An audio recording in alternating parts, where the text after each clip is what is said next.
नमस्कार मंडळी. सध्या मराठी मालिका विश्वात बऱ्याच नवनवीन मालिका दाखल होत आहे. त्यामुळे जुन्या मालिका बंद होऊन त्याच्या जागी नव्या मालिकांची घोषणा करण्यात येत असल्याचं चित्र पाहायला मिळत आहे. TRPच्या शर्यतीत टिकून राहण्यासाठी वाहिन्यांकडून प्रयोग करण्यात येत आहेत. त्यात आता आणखीन एक लोकप्रिय मालिका प्रेक्षकांचा निरोप घेणार असल्याचं म्हटलं जात आहे. ही मालिका म्हणजे नवरी मिळे हिटलरला. दरम्यान या मालिकेतील मुख्य भूमिका साकारणाऱ्या अभिनेत्रीने वल्लरी विराजसने सोशल मीडियावर शेअर केलेल्या पोस्टने चाहत्यांचं लक्ष वेधलं. गेल्या वर्षी 18 मार्चपासून नवरी मिळे हिटलरला मालिका प्रेक्षकांच्या भेटीला आली.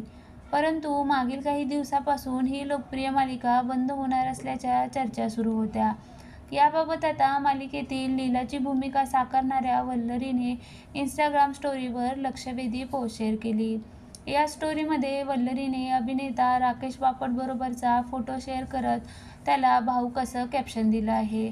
शूटिंगचे शेवटचे काही दिवस असं कॅप्शन अभिनेत्रीने या स्टोरीला दिलं आहे. त्यामुळे चाहते देखील भावूक झाले आहेत.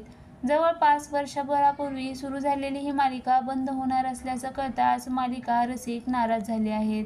दरम्यान नवरी मिळे हिटलरला ही मालिका प्रेक्षकांच्या गळ्यातील ताईत बनली. अगदी अल्पावधीतच या मालिकेने लोकप्रियतेचं शिखर गाठलं होतं.